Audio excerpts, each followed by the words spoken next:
Isigodi sonke sibabaza lowo muzi kaMayekisa ukuthi ingabe kwakhala nyonini, ngoba phela amathuna lawa agcwele umuzi, kanti abantu abangabadala kakhulu kule ndawo, njengoba phela babefikile besuka khona laphaya eNtabamhlophe. Nakhona eNtabamhlophe bashiya futhi amathuna esemaningi kakhulu ngenxa yazo izingane zakhe uMahadebe. USitheya phela ongumama wakhe uShembe, owayezala abantwana bethi besebancane bese beyashona. Njengoba naye uShembe wazalwa wazoba ingane yesihlanu, naye wajika khona emgodini. Ngesimanga sayo phela imbali leya yezimanga eyadliwa yiyo le ntombi ehlathini okuthiwa ngumoya oyingcwele. Phela olunye ulwazi luveza ukuthi uNkulunkulu lo wayebulala leza ngane ngoba efuna ukuthi yena uShembe lo ebe yinkosana, njengoba naye wayebhizi elokhu efelwa zingane futhi zibulawa wuye uNkulunkulu. Sezize zaba ngaphezulu kwesithupha izingane zakhe zishona. Sikhona isigameko lapho khona ayesekhala khona izinyembezi. Umntwana wakhe wayeseshonile engasafuni ukuba angcwatshwe. Ahlala naye khona izinsuku lo mntwana engangcwatshiwe, ebheje amehlo ebomvu, engasangeneki, engakhulumisi muntu. Esephenduke isilwane uqobo lwaso, lapho waphoqeleka ukuthi amakhosikazi akhe ahlabe umkhosi kuze kuyobikelwa yena umlungu ukuthi nangu umfokaMayekisa usephenduke ibhubesi uqobo lwakhe, akangeneki, akakhulumisi muntu.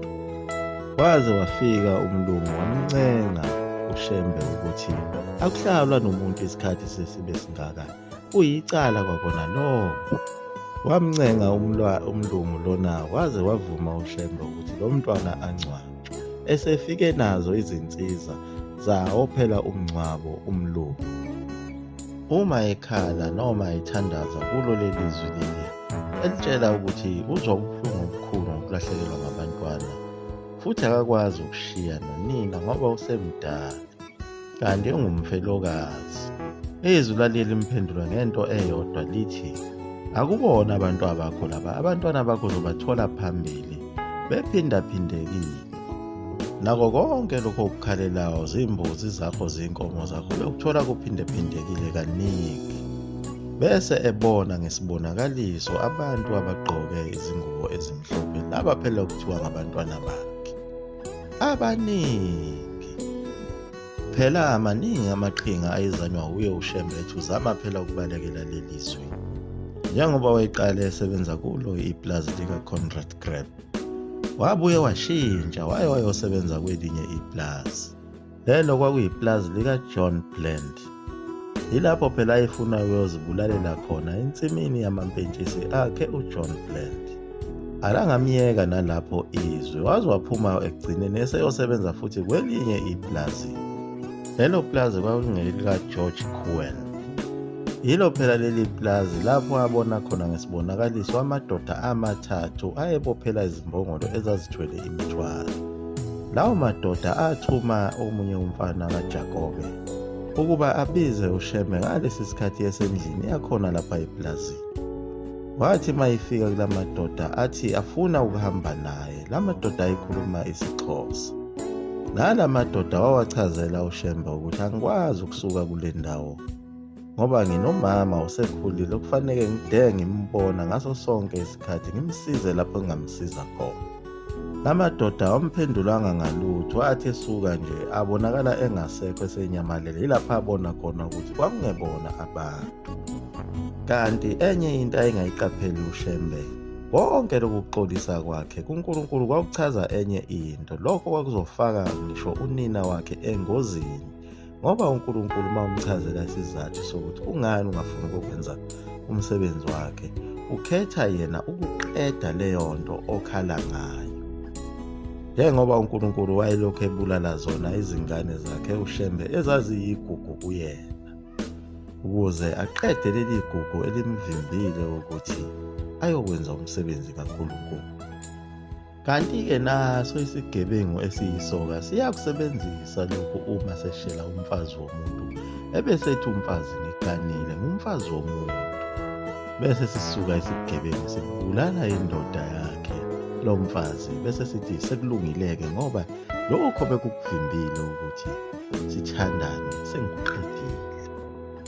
Naye lo mfazi uyena osuke ememele sesigebengu esiwumbulali ukuthi sizomeshela phela ngakho ukugqoka kwakhe okungenalo uphawu lokuthi ungunkosikazi womuntu.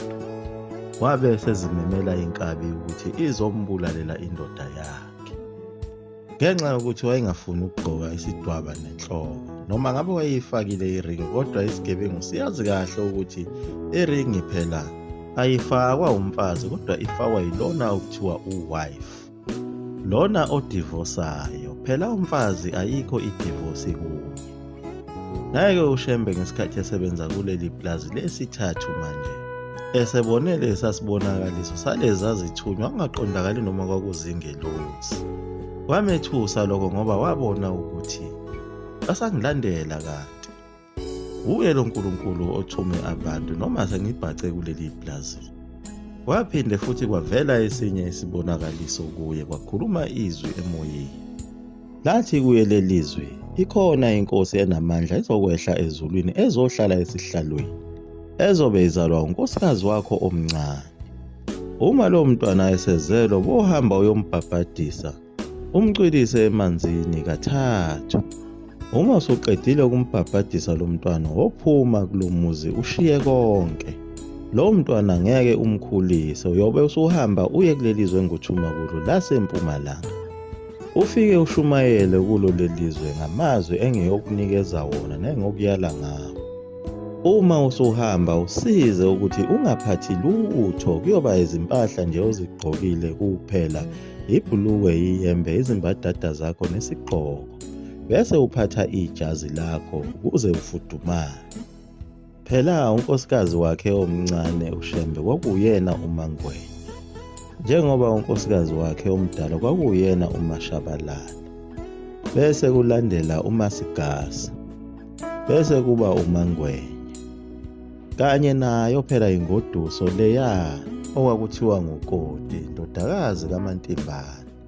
Lena phela iyabuyela emuva ngenxa yakho ukuthi uShembe esehlushwa yilo lelizwi likaNkulunkulu lokuthi ahlukane namakhosikazi akhe. Wakhetha ukuthi le ntombi ibuyele emuva, eyayizoba unkosikazi wesine, owagcina uShembe eyihlawulile ngopondo abayisihlanu ngokuyalelwa uye uNkulunkulu ngenxa yokubona uthando olukhulu eyayinalo le ntombi ngaye uShembe.